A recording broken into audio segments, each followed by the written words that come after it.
Baik, Assalamualaikum warahmatullahi wabarakatuh. Alhamdulillahirabbil ka'bah wa qiblatil ummatil amma wassalatu wassalamu ala Rasulillah.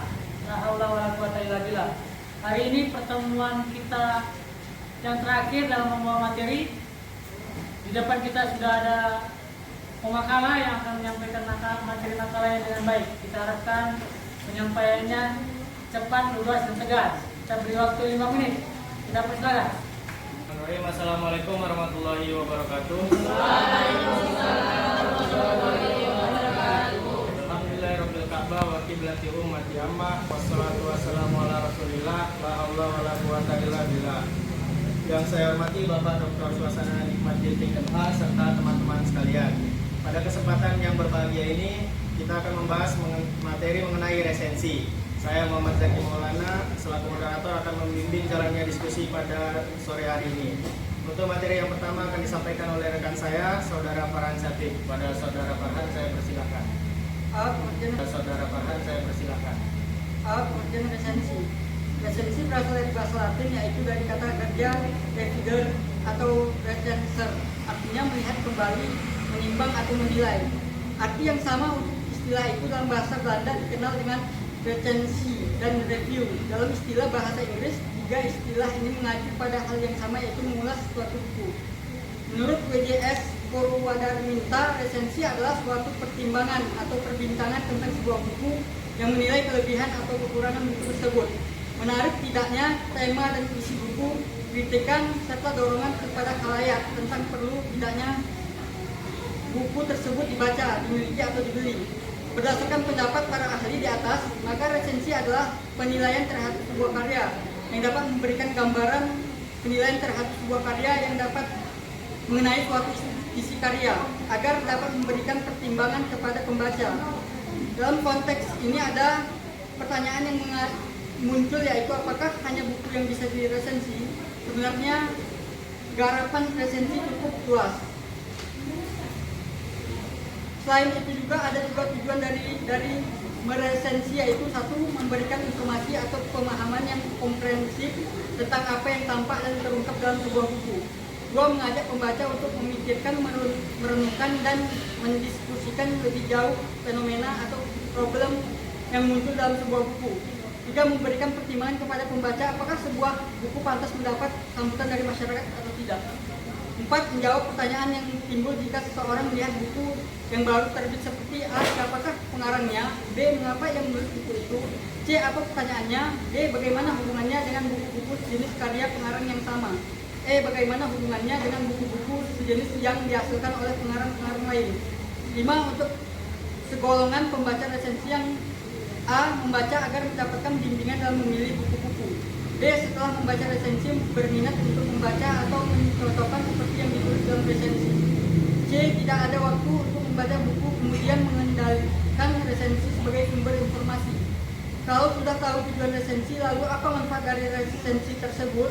Ada beberapa manfaat yang bisa didapatkan pada saat meresensi buku, yaitu satu, mengetahui bagaimana pengarang menyusun karangan yang termasuk di dalamnya. A. Teknik penyampaian gagasan. B. Penyusunan buah pikiran.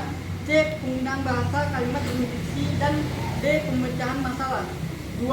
Urut serta mendorong dan menumbuh kembangkan kreativitas masyarakat pembaca melalui budaya tulis.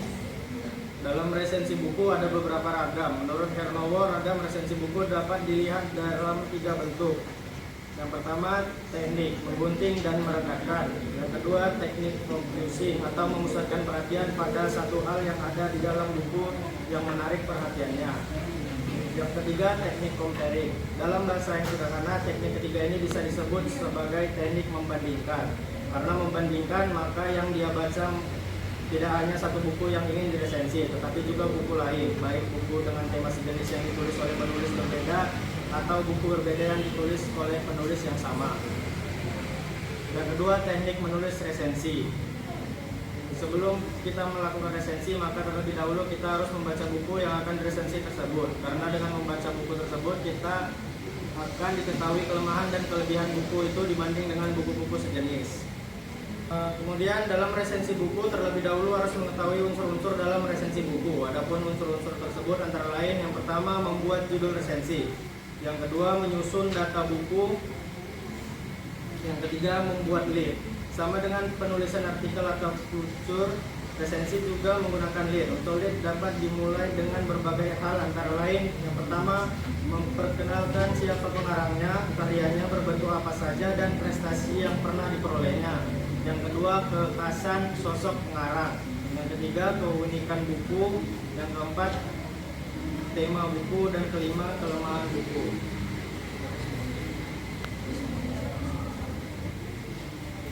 Tulisan resensi juga bisa diawali dari pengungkapan kelemahan buku tersebut. Contohnya, buku rapot merah karangan Yudi Pramoko pada awalnya membuat kita bertanya apa yang diinginkan pengarang. Terpikir oleh kita seolah-olah Yudi akan menjelaskan persoalan-persoalan yang berhubungan dengan rapot merah dari jaringan Islam liberal. Tokoh Ahmad Jais dan Ahmadiyah, tetapi setelah kita membaca keseluruhan buku tersebut, apa yang menjadi rapot merah tersebut tidaklah seperti apa yang kita bayangkan pada awalnya. Kecewa, penilaian tersebut boleh jadi ada yang mengatakan iya, ada juga yang mengatakan tidak.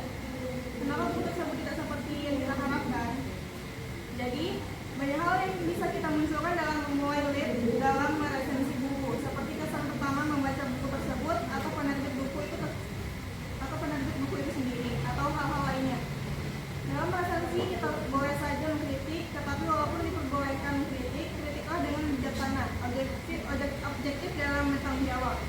Jangan-jangan dalam kritik tidak objektif, Anda dianggap sebagai orang yang ingin memberikan promosi jelek tentang buku tersebut. Tunjukkan kelemahan dan juga kekurangannya, tetapi juga menunjukkan kelebihan buku tersebut dari buku sejenisnya.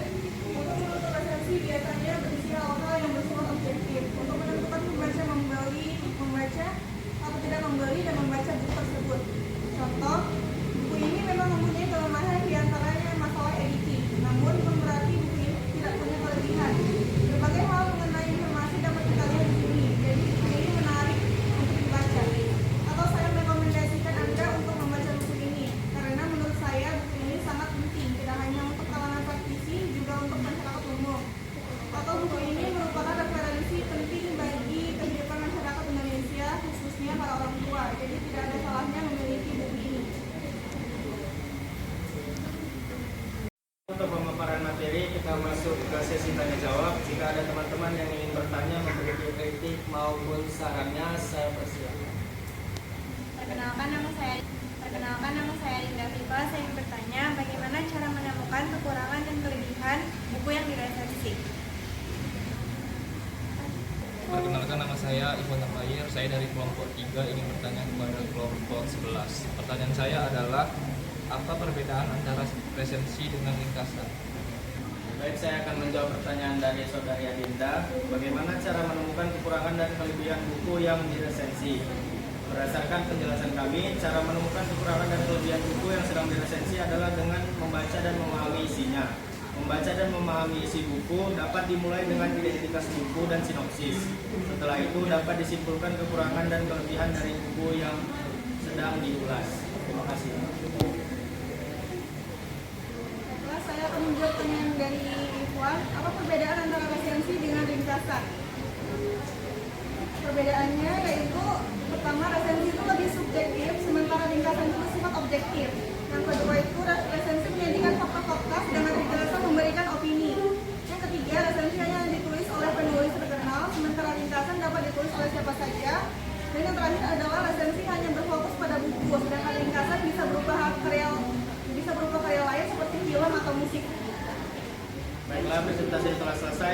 Saya selaku moderator mohon maaf atas kelebihan maupun kekurangan dan saya ucapkan terima kasih atas perhatiannya. Wassalamualaikum warahmatullahi wabarakatuh.